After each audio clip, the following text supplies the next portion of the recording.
अगं आता पटकन आवडशील का?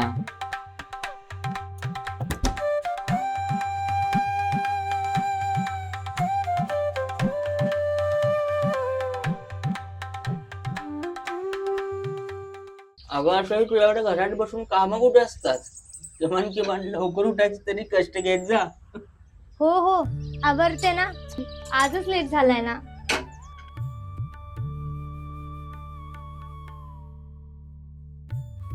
अरे पण मी रात्री तुला बोललो ना की मला सकाळी लवकर पैसे हवेत यार. आणि तू बोललास पण की मी सकाळी देतो म्हणून. अरे पण आता मी कुठून ऍडजस्ट करू यार? Hello hello. अरे अरे ऐक तरी. हॅलो. शे. दुर्वा. अरे यार माझ्या शर्टचं बटन तुटलंय. अरे घरात काही लक्ष असते की नाही तुझे यार? तुम्ही नका ना चिडचिड करू. मी आता लगेच लावून देते शर्टला बटन. अरे पण मी कुठे चिडचिड करतोय? मी फक्त बोललो ना तुला. अहो, किती पैसे हवेत तुम्हाला?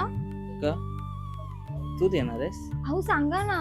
5,000 आहेत तुझ्याकडे, देऊ शकतेस? अगं एका स्त्रीने घर जरी सांभाळलं ना तरी पुरेसे आहे बघ. देते, आहेत माझ्याकडे. काय? आणि कुठून आले तेवढे पैसे तुझ्याकडे?